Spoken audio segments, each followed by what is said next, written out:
Capítulo 4. O Mastermind e o segredo de Napoleão Hill. Em Chincandigro Rishi, Napoleão Hill garante que um grande segredo para o sucesso está codificado ao longo do livro e aparece pelo menos uma vez em cada capítulo. O segredo ao que me refiro, escreveu Hill, é mencionado não menos que 100 vezes ao longo deste livro. Não é nomeado diretamente, pois parece funcionar com mais sucesso quando é apenas descoberto e deixado à vista, onde aqueles que estão prontos e procurando por ele podem pegá-lo.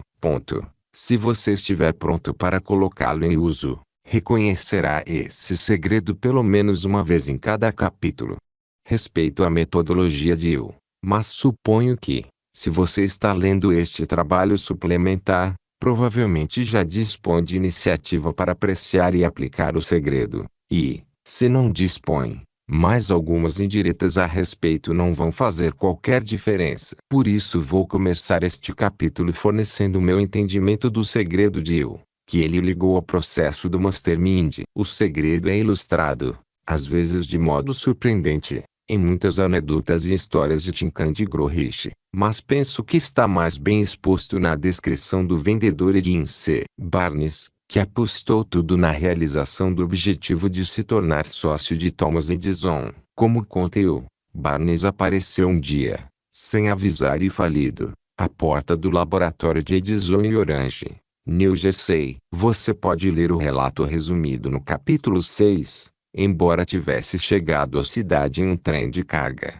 Barnes tinha uma atitude mental especial e autêntica. Sem histrionismo e com total sinceridade, ele era persistente, decidido, convicto do que exatamente queria. A crença de que você pode alcançar o que deseja, apoiado na iniciativa pessoal, persistência, determinação inteligente e em um objetivo bem focado e finamente aperfeiçoado, ao qual você se aferra com total firmeza, é o segredo de Chincandigro Rishi. O casamento da fé mental e emocional absoluta com um objetivo para o qual você trabalha incansavelmente é o código de sucesso. Um objetivo sólido muitas vezes é acompanhado de um destemor evidente, um subproduto do segredo de Hill. Aqui está um bom exemplo. Em 1964, o professor espiritual Jiddu Krishnamurti proferiu uma série de palestras para jovens estudantes na Índia. Um adolescente disse ao professor que temia ser expulso de casa caso violasse a vontade do pai e seguisse a carreira de engenheiro. Você deve agir de acordo com seu objetivo legítimo, incitou o professor, e a vida responderá conforme suas exigências. Você está querendo dizer que, se persistir em querer ser engenheiro e seu pai o despejar de casa, não encontrará meios para estudar engenharia? Você vai suplicar, vai recorrer aos amigos. Senhor, a vida é muito estranha. No momento em que você é bem claro sobre o que quer fazer, as coisas acontecem. A vida vem em seu auxílio, um amigo, um parente, um professor, uma avó, alguém ajuda. Porém, se você tem medo de tentar porque seu pai pode despejá-lo, aí você está perdido. A vida nunca vem em auxílio daqueles que meramente cedem a alguma exigência por medo. Contudo, se você disser é isso que realmente quero fazer e vou me empenhar, aí verá que algo milagroso vai acontecer. Mas Hill também insistiu que esse estado mental destemido deve ser acompanhado de pensamento preciso, planejamento claro, ação e autossugestão. Tema de um volume futuro desta série explorado brevemente no capítulo 6. Tudo isso deve ser amplificado pelo poder do Mastermind. Esse ponto também aparece ao longo de Chincandigro Rishi, quase tanto quanto o chamamento para um objetivo definido. O capítulo de Hill sobre decisão em Chincandigro Rishi, para mim, o círculo dourado em que ele conecta seu segredo ao Mastermind. Em 21 de novembro de 2014.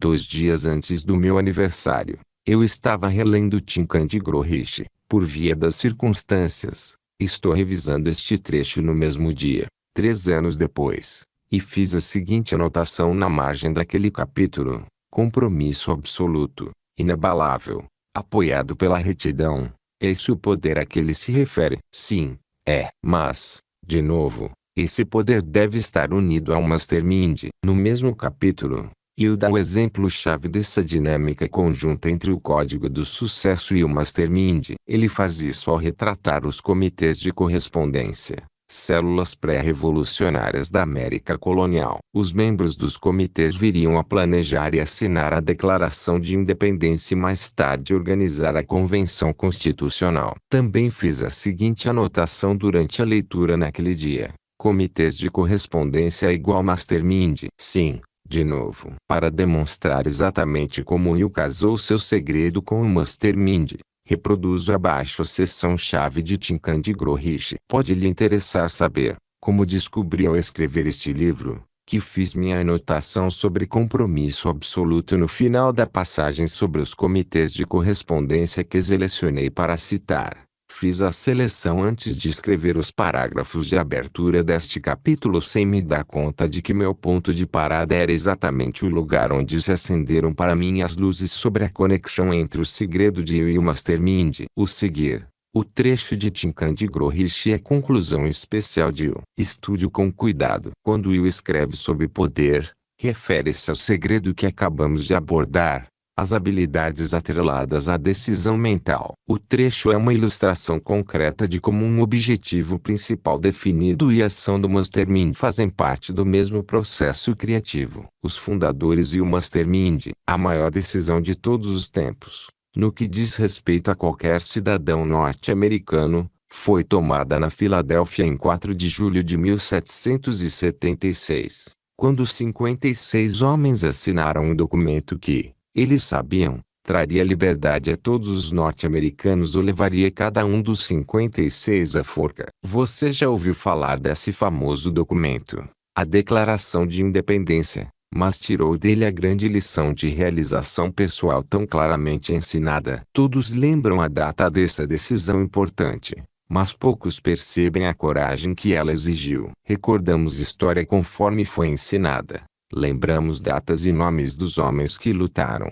Lembramos-nos de Valley Forge e Yorktown, de George Washington e Lord Cornwallis. Mas pouco sabemos das forças reais por trás desses nomes, datas e lugares. Sabemos ainda menos sobre o poder intangível que garantiu a liberdade muito antes de os exércitos de Washington chegarem a Yorktown. É quase trágico que os escritores da história tenham perdido inteiramente até a menor referência ao poder irresistível que deu vida e liberdade à nação destinada a estabelecer novos padrões de independência para todos os povos da Terra. Digo que é uma tragédia porque é o mesmo poder que deve ser usado por cada indivíduo que supera as dificuldades da vida e obriga a pagar o preço solicitado. Vamos analisar rapidamente os eventos que deram origem a esse poder. A história começa com um incidente em Boston em 5 de março de 1770. Soldados britânicos patrulhavam as ruas, ameaçando abertamente os cidadãos com sua presença. Os colonos se ressentiam dos homens armados marchando em seu meio. Começaram a expressar esse ressentimento abertamente, jogando pedras e gritando adjetivos para os soldados, até que o comandante deu a ordem: preparar baionetas, atacar. A batalha começou e resultou em muitos mortos e feridos. O incidente despertou tanto ressentimento que a Assembleia da Província, composta por colonos proeminentes, convocou uma reunião com a finalidade de tomar medidas firmes. 2 membros dessa assembleia eram John Hancock e Samuel Adams. Vida longa seus nomes. Eles falaram com coragem e declararam que alguma coisa tinha que ser feita para expulsar todos os soldados britânicos de Boston. Lembre-se disto. Uma decisão tomada por 2 homens pode ser considerado o início da liberdade de que nós, nos Estados Unidos, agora desfrutamos. Lembre-se também de que a decisão desses 2 homens exigiu fé e coragem, porque era perigosa. Antes da suspensão da Assembleia, Samuel Adams foi escolhido para intimar Thomas Hutchinson, o governador da província, e exigir a retirada das tropas britânicas. O pedido foi atendido, e as tropas foram removidas de Boston. Mas o incidente não acabou aí. Aquilo havia provocado uma situação que mudaria todo o curso da civilização. Estranho, não é? Como grandes mudanças, como a Revolução Americana e a Guerra Mundial, muitas vezes tem início em circunstâncias que parecem sem importância. Interessante observar também que essas mudanças importantes geralmente começam na forma de uma decisão definida nas mentes de um número relativamente pequeno de pessoas. Adams pensou que uma troca mútua de cartas entre as 13 colônias poderia ajudar a coordenar o esforço tão necessário para a solução de seus problemas. Em março de 1772, 2 anos após o confronto com os soldados em Boston, Adams apresentou essa ideia à Assembleia na forma de moção para o estabelecimento de um comitê de correspondência entre as colônias, com correspondentes definidos indicados em cada colônia. Foi o início da organização da força remota destinada a dar liberdade a você e a mim. Um grupo de Mastermind já havia sido organizado. Também lhes digo que, se 2 de vocês concordarem na terra em qualquer assunto sobre o qual pedirem, isso lhes será feito por meu Pai que está nos céus. O comitê de correspondência foi organizado. Observe que esse movimento abriu caminho para o aumento do poder do Mastermind, adicionando a ele homens de todas as colônias. Note que esse procedimento constituiu o primeiro planejamento organizado dos colonos descontentes. A união faz a força. Os cidadãos das colônias vinham travando uma guerra desorganizada contra os soldados britânicos por meio de incidentes semelhantes aos tumultos de Boston, mas nada de benéfico havia sido alcançado. As queixas individuais não haviam se consolidado sob um Mastermind. Nenhum grupo de indivíduos havia colocado seus corações, mentes, almas e corpos juntos em uma decisão definida para resolver a dificuldade com os britânicos de uma vez por todas.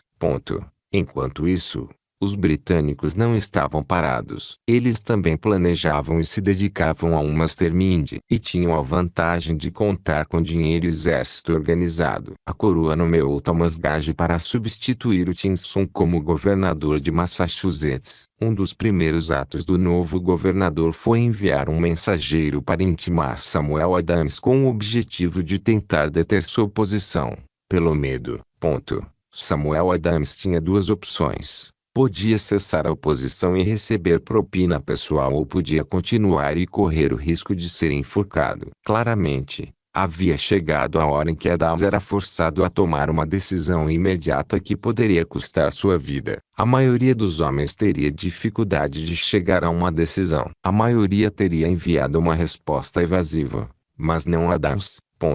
Resposta de Adams: então você pode dizer ao governador Gage que acredito ter feito as pazes há muito tempo com o Rei dos Reis. Nenhuma consideração pessoal me induzirá a abandonar a causa digna de meu país. E diga ao governador Gage que o conselho de Samuel Adams para ele é que pare de ofender os sentimentos de um povo exasperado. Parece desnecessário tecer comentários sobre o caráter desse homem. Deve ficar óbvio a todos que leem a mensagem surpreendente que seu remetente manifestava a lealdade da mais alta ordem. Isso é importante. Escroques e políticos desonestos prostituíram a honra pela qual homens como Adams morreram. Quando o governador Gage recebeu a resposta cáustica de Adams, ficou furioso e emitiu a seguinte proclamação: pela presente, e em nome de Sua Majestade, ofereço e prometo seu perdão mais gracioso a todas as pessoas que imediatamente abandonem as armas e retornem aos seus deveres de súditos pacíficos,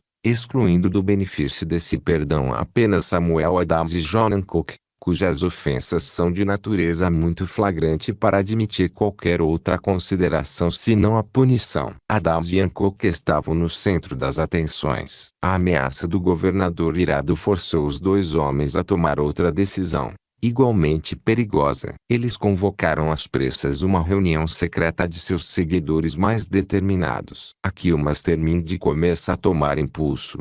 Assim que todos se apresentaram, Adams trancou a porta, colocou a chave no bolso e informou aos presentes que era imperativa a organização de um congresso dos colonos e que nenhum homem deveria sair daquela sala até que a decisão desse congresso fosse tomada. Houve grande alvoroço. Alguns pesaram as possíveis consequências desse radicalismo. O velho medo do homem. Alguns expressaram sérias dúvidas sobre a sensatez de uma decisão tão definitiva contra a coroa. Fechados naquela sala havia 2 homens imunes ao medo, cegos à possibilidade de fracasso, Hancock e Adams. Por influência dessas duas mentes, os outros foram induzidos a concordar com arranjos a serem feitos por meio do Comitê de Correspondência para uma reunião do Primeiro Congresso Continental, a ser realizada na Filadélfia, em 5 de setembro de 1774. Lembre-se dessa data. É mais importante que 4 de julho de 1776. Se não houvesse a decisão de realizar um Congresso Continental,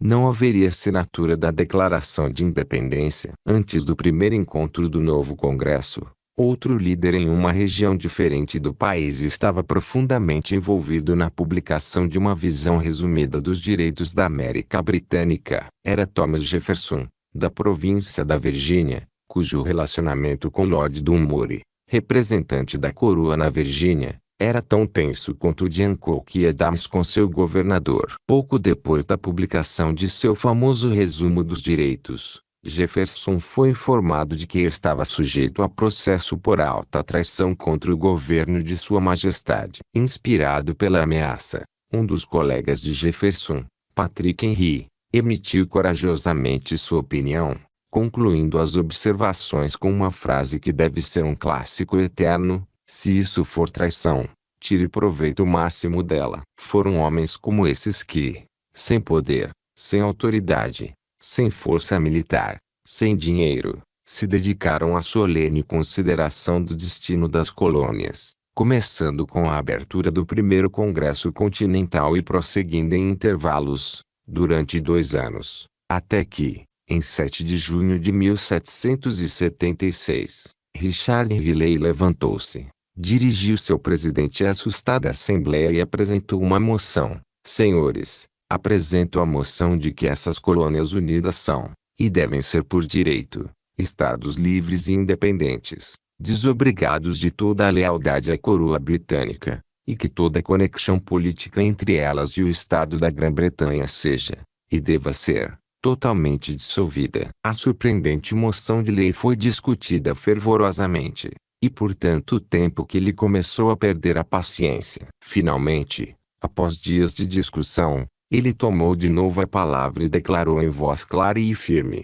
Senhor Presidente, discutimos esta questão há dias. É o único caminho a seguirmos. Por que então, Senhor, continuarmos adiando? Porque ainda deliberar. Deixe este feliz dia dar à luz uma república americana. Deixe-a surgir, não para devastar e conquistar, mas para restabelecer o reinado da paz e da lei. Os olhos da Europa estão fixos em nós. Ela exige de nós um exemplo vivo de liberdade que possa fazer um contraste, para a felicidade dos cidadãos, a crescente tirania. Antes de sua moção ser enfim votada, Lei foi chamado de volta à Virgínia por causa de uma grave doença na família. Mas, antes de partir, colocou a causa nas mãos do amigo Thomas Jefferson, que prometeu lutar até que medidas favoráveis fossem tomadas. Pouco tempo depois, o presidente do Congresso, Hancock, nomeou Jefferson presidente de um comitê para a elaboração de uma declaração de independência. O comitê trabalhou duro e por muito tempo em um documento que significaria,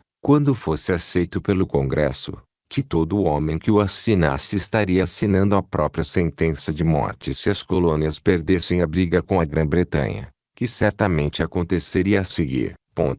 Quando Jefferson terminou, o documento foi votado, aceito e assinado pelos 56 homens, cada um apostando a vida na decisão de escrever seu nome. A partir dessa decisão, surgiu uma nação destinada a trazer para sempre à humanidade o privilégio de tomar decisões. Por decisões tomadas em semelhante espírito de fé e apenas por decisões desse tipo, os homens podem resolver problemas pessoais e conquistar para si grande patrimônio material e espiritual. Analise os eventos que levaram à Declaração de Independência e se convença de que essa nação, que hoje ocupa uma posição de respeito e poder entre todas as nações do mundo, nasceu de uma decisão criada por um mastermind formado por 56 homens.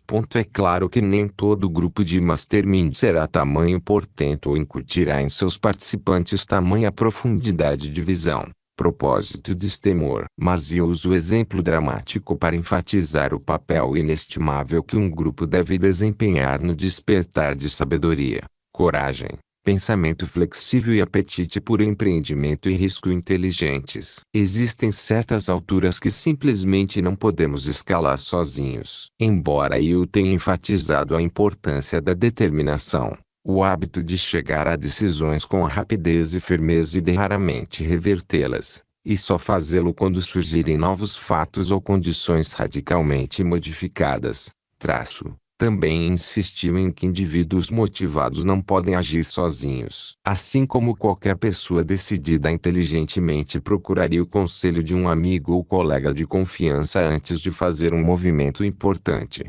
precisamos do efeito estabilizador e encorajador de um grupo cuidadosamente selecionado para nos ajudar a discernir entre impulso e ação, entre quimera e ideia, entre paixão e intelecto, entre informações variadas e insights autênticos. Como aconteceu com os fundadores sob as condições históricas mais intensas, o mastermind também pode nos servir quando encaramos as realidades cotidianas da vida. No entanto, a fim de tirar o máximo proveito de um grupo de mastermind, você deve utilizar essa aliança com um objetivo concreto e senso de propósito. Lembra a terceira característica do vendedor Edin C. Barnes? Ele estava convicto do que exatamente queria. Sem um objetivo bem definido, o mastermind não tem no que atuar. Levar a meta definida para o mastermind é vital para o aproveitamento das energias da inteligência infinita. A meta é o combustível para o fogo. Agora vamos nos voltar para isso.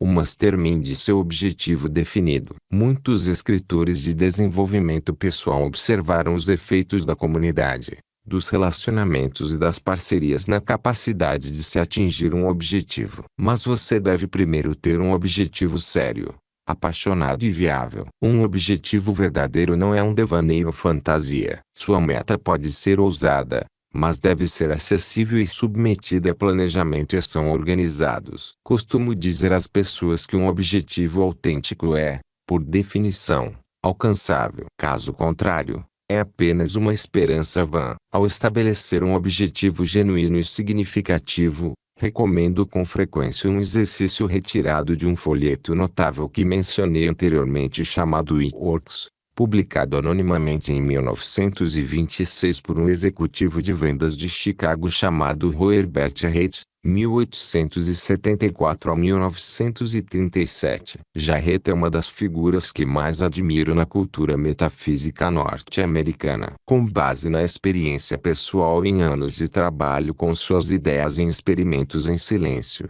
ele produziu um exercício incrivelmente simples e poderoso para a seleção e realização de metas. Esse exercício vai ajudá-lo a desviar da armadilha de um objetivo vago ou incerto e se dirigir a um objetivo que possa ser auxiliado pelo mastermind. Mas já aviso, por mais simples que possa parecer, esse exercício só funciona se você se dedicar, como escrevi antes, como se sua vida dependesse disso. Esse é o meu mantra. Essa abordagem é a chave para todos os programas legítimos de desenvolvimento pessoal e desbloqueia todas as etapas da filosofia de Ion. Sem dedicação total, nada é atingível. Com ela, seu desejo ardente acabará se transformando em oportunidades de realização. Como C.S. Lewis afirmou, tudo depende de realmente querer. Se você ainda não a conhece, essa técnica pode marcar um ponto de virada especial. E, se a conhece, espero que o que escrevo aqui faça com que você a retome com vigor renovado. Em 1, 2, 3. Essência.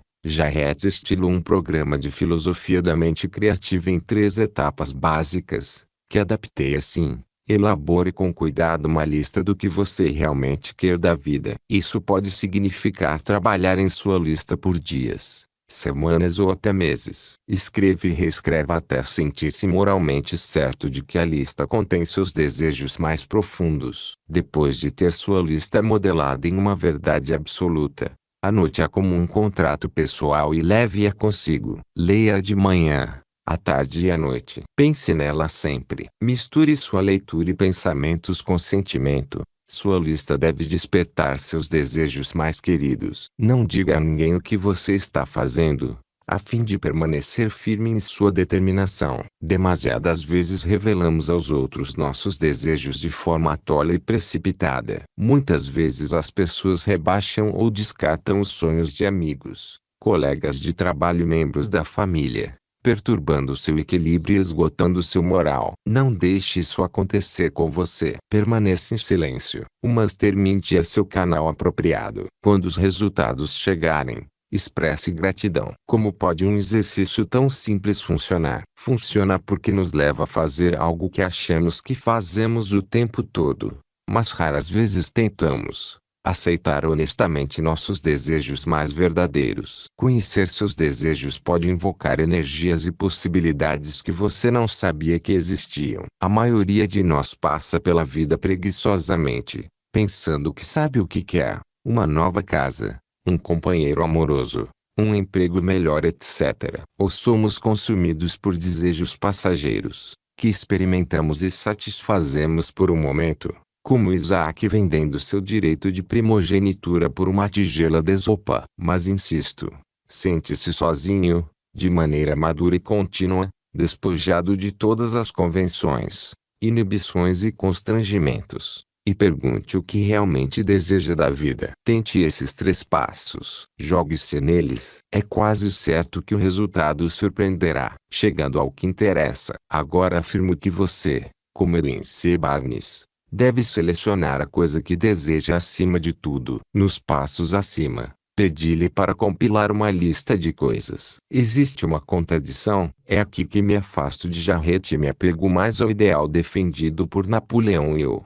Você deve selecionar um objetivo principal definido, o termo que Hill grafava com iniciais maiúsculas. Você provavelmente notará que a maioria das coisas na sua lista converge para determinado ponto. Você deve usar esse conhecimento para dar mais um passo, ou seja, aperfeiçoar seu principal objetivo de vida. Esse é o objetivo que você levará para seu grupo de Mastermind. Tome nota da experiência do mundialmente famoso mitólogo Giuseppe Campbell, 1904 a 1987. Pouco antes da Grande Depressão, Campbell residia em Nova York. Com quase 30 anos de idade, o já não tão jovem buscador estava à deriva. Não tinha ideia do que queria fazer da vida. Aos domingos, Campbell frequentava uma igreja metafísica presidida por um ministro chamado Fenwick Holmes, irmão e colaborador de Ernest Holmes, um dos arquitetos do poder do pensamento positivo, fundador da filosofia da ciência da mente e da revista Science of Mind. Campbell se aproximou de Fenwick em busca de conselhos. O ministro passou um exercício para descobrir no que ele deveria colocar as energias. Devem-se fazer anotações por um período de 4 ou 5 semanas sobre as coisas que interessam. Vai-se descobrir que todos os interesses tendem em certa direção. Essa técnica simples solidificou o desejo de Campbell de estudar mitologia. O exercício mais tarde ecoou no aforismo amplamente conhecido de Campbell: siga a sua felicidade. O conselho de Campbell tem muitos aspectos práticos. Certa vez perguntei a um executivo de desenvolvimento de projetos de TV como as pessoas evitam enlouquecer em uma indústria tão traiçoeira e incerta. Na TV as promessas são feitas e quebradas rapidamente. As propostas recebem sinal verde e aí são liquidadas. Como lidar com isso? Ele disse que existem 3 tipos de pessoas no desenvolvimento criativo. 1. As que estão sempre tendo grandes ideias e se destacam. 2. As que são incrivelmente duras na queda e conseguem suportar as inevitáveis decepções e reveses. E 3. As que se perdem na jogada e têm cabelos prematuramente grisalhos e unhas roídas por causa do estresse. É claro que o ideal é estar na primeira categoria em qualquer profissão que seja. Mas a única maneira de estar nessa categoria é estar na profissão certa. O caminho feliz, no qual você sente uma paixão alegre, e aquele para o qual você é idealmente adequado. Só ali você pode ter grandes ideias de modo constante e se sentir produtivo, poderoso e necessário. Esse é o objetivo certo. As pessoas às vezes se preocupam com a solidez do desejo que selecionam. Podem ter uma sensação de incerteza do ponto de vista espiritual ou ético, temendo que o desejo seja egoísta ou cegamente materialista. Fiquei comovido com o filme Birdman, estrelado por Michael Keaton, que tem uma perspectiva surpreendente sobre essa questão. Visto de certo ângulo, o herói interpretado por Keaton é um astro de cinema egocêntrico, velhusco, que luta para recuperar a glória do passado. No final, porém, o filme vira a premissa convencional de ponta cabeça. O protagonista de fato acaba aparecendo um homem bastante decente e sincero, que está em seu elemento natural no centro das atenções. É certo e digno ele estar no palco, enquanto aqueles que o criticam parecem cada vez menos atraentes. O filme pede que você faça um inventário cuidadoso de seus valores e tenha certeza de que suas ideias de certo e errado são autênticas, e não apenas moralismo convencional. Semelhantemente aos antagonistas de Keaton no filme, os críticos das filosofias de autoajuda e motivacional, às vezes mirando em segredo, argumentam que os princípios da mente positiva e da espiritualidade com aspirações promovem egoísmo e egocentrismo. Eu questiono essas ideias. Estou nesse meio há muito tempo e nunca vi ninguém tentando manifestar um Mercedes-Benz. Nunca sei de onde os críticos tiram isso, ou outros objetos de interesse fugaz. Em vez disso, encontro pessoas lidando com vícios, problemas conjugais, questões profissionais, doenças, dificuldades para pagar o aluguel, coisas da vida como ela é. Porém, se alguém procurar a si mesmo manifestar um carro novinho em folha ou, mais provavelmente, alguma realização tangível maior e mais prolongada, como o personagem de Keaton no filme, que busca a reativação da fama eu defenderia essa pessoa. Quem sou eu ou quem é qualquer outro para julgar o que é natural, produtivo e valioso na vida de alguém? Não tenho dificuldade para imaginar alguém que cresceu na miséria querer apenas experimentar objetos e ambientes bonitos. Pode não ser tudo o que esse indivíduo queira, mas pode representar algo significativo em termos pessoais. Assim, o objetivo pode envolver a obtenção de recursos materiais, talvez por meio de uma linha específica de negócios ou profissão. Como todos nós, o personagem de Keaton em Birdman tem uma noção natural do que ele precisa para atingir seu potencial máximo. Nem ele nem ninguém deve sentir-se superficial ou de alguma forma não espiritual quando anseia por experimentar alguma forma de ganho material ou realização individual de qualquer natureza. Desejos são complexos e profundamente íntimos. Sempre almeje o que verdadeiramente lhe importa. E nunca tenha tanta certeza que as únicas coisas que importam são aquelas que não podemos ver. O que mais conta na elaboração de um objetivo é a sua noção mais elevada de realização ética, excelência pessoal e serenidade. Essa é a matéria-prima a ser levada para o Mastermind. Como o Mastermind protege você? Conforme mencionado,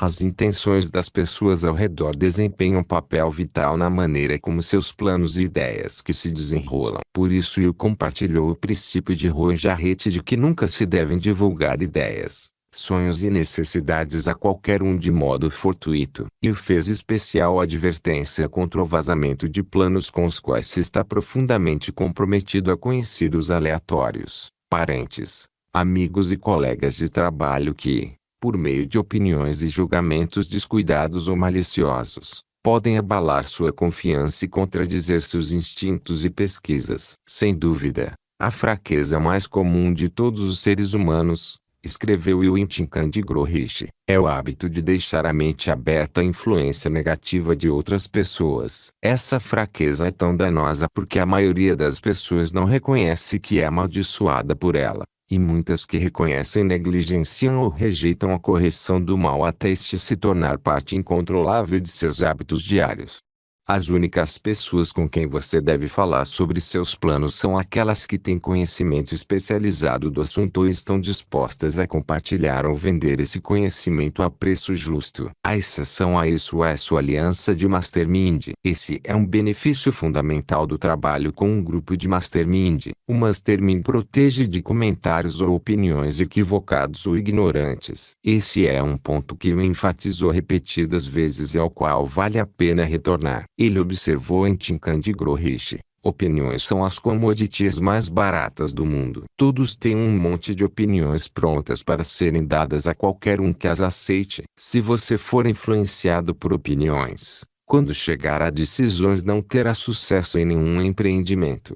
muito menos em transmutar seu desejo em dinheiro. Se você for influenciado pelas opiniões dos outros, não terá um desejo próprio. Mantenha seus planos para si quando começar a praticar os princípios descritos aqui, chegando a decisões por si seguindo-as. Não faça confidências a ninguém, exceto aos membros do Mastermind, e certifique-se muito bem de, na seleção desse grupo, escolher apenas aqueles que manifestem completo entendimento e harmonia em relação a seu propósito. Como você pode ver, a cautela de Yu não se traduz na adoção de uma atitude desconfiada ou no cultivo de isolamento. Em vez disso, o Mastermind torna-se sua organização íntima de amigos, confidentes e conselheiros. Você deve ver o grupo, tanto durante as reuniões quanto nos intervalos, como uma mesa redonda, e cada membro como alguém para quem você pode contar qualquer coisa. Naturalmente, haverá muitas ocasiões em que você também vai precisar de aconselhamento, dados, educação, insights e informações especializados de fora do grupo. Quando tais ocasiões surgirem, o que inevitavelmente vai acontecer, consulte os membros do Mastermind sobre possíveis pessoas e locais. Avalie a natureza e a qualidade de suas fontes e procure informações verificadas precisas e especialistas legítimos. Certifique-se de receber informações de fontes confiáveis. De novo, nunca recorra a alguém com meras opiniões, uma forma velada de não informação. Como comentei acima, há uma dimensão psicológica para esse cuidado. É uma dura verdade da vida que pessoas aleatórias ao seu redor, incluindo vizinhos, colegas de trabalho, parentes e até mesmo amigos, podem ser ciumentos, cobiçosos ou sentir uma emoção perversa de denegrir os planos, sonhos e desejos dos outros. Tal comportamento destina-se a aliviar arrependimentos por ideias e ambições não realizadas. É triste, mas você encontrará esses traços na maioria dos seus círculos sociais. Pouca gente age de acordo com a própria ambição e não hesita em julgar as ambições alheias. O Mastermind e seu senso de discrição ao selecionar suas fontes são barreiras de segurança contra esse tipo de comunicação supérflua e potencialmente destrutiva. Quem acredita em você? É vital cercar-se do tipo certo de pessoas. Aquelas que têm julgamento crítico e acreditam em suas habilidades e objetivos. Em seu livro clássico O Gestor Eficaz, publicado em 1966, o guru da administração Peter Drucker, um pensador brilhante e original promulgou 3 ideias básicas para o sucesso, relevantes para o nosso estudo. São elas: construa sobre ilhas de força e saúde. Trabalhe apenas em coisas que farão muita diferença se você tiver sucesso. Trabalhe apenas com gente que acredite no que você está tentando realizar. Embora o terceiro item tenha sido escrito apenas 4 anos antes da morte de Napoleão Hill, poderia ser de autoria dele e está intimamente ligado ao que estivemos explorando. Talvez nem sempre seja possível encontrar-se na companhia de colegas de trabalho, apoiadores e colaboradores que acreditem no que você está tentando. Mas o Mastermind adequadamente planejado sempre acreditará em você e dará apoio extra. É uma força prática e moralizadora, mas só permanecerá assim mediante a harmonia interna. Esse é mais um motivo para nunca permitir que o Mastermind descambe em fofoca ou livre vazão de opiniões. Mesmo fora dos encontros agendados, os membros devem tomar cuidado para evitar essas práticas. Aproveite a oportunidade para rever o compromisso de não fofocar no capítulo 1. Releia-o agora. Em uma visita a Bangladesh em 2017, o Papa Francisco chamou a fofoca de uma espécie de terrorismo e a classificou como uma das formas mais mortais e mais comuns de desintegração social. Quantas comunidades religiosas foram destruídas por causa de um espírito de fofocagem? Perguntou ele. O mesmo vale para qualquer irmandade. Quanto mais se mantiverem formas frívolas ou destrutivas de comunicação fora do grupo de Mastermind, maior será a sua serventia. Exploramos uma ampla variedade de dinâmicas de grupo neste capítulo. Napoleão Hill, em certo sentido, foi pioneiro em uma das mais poderosas e difundidas ferramentas de autoajuda do século XX e em nosso tempo: o grupo de apoio. A teoria do Mastermind, inicialmente articulada em 1928, antecedeu a formação dos Alcoólicos Anônimos, em 1935, que ajudou a popularizar o conceito dos 12 passos e da reunião do grupo. O último foi praticado já em 1910, pelo filósofo espiritual G.I. Gurdjieff. Embora o objetivo dos Alcoólicos Anônimos seja singular manter a sobriedade o movimento geral de 12 passos surgido a partir dele aborda todos os tipos de necessidades da vida. Os problemas e aspirações que um indivíduo pode levar para o Mastermind também são ilimitados. Existe um elo na dinâmica e composição do Mastermind e dos grupos de apoio. Os membros de um grupo podem aprender com experiências verificadas em outro. De fato, 2 dos 4 membros regulares do meu Mastermind são ativos em grupos de 12 passos. Os movimentos compartilham valores fundamentais: fé, persistência e dedicação à ajuda mútua. Agora vamos explorar os insights complementares de cada um.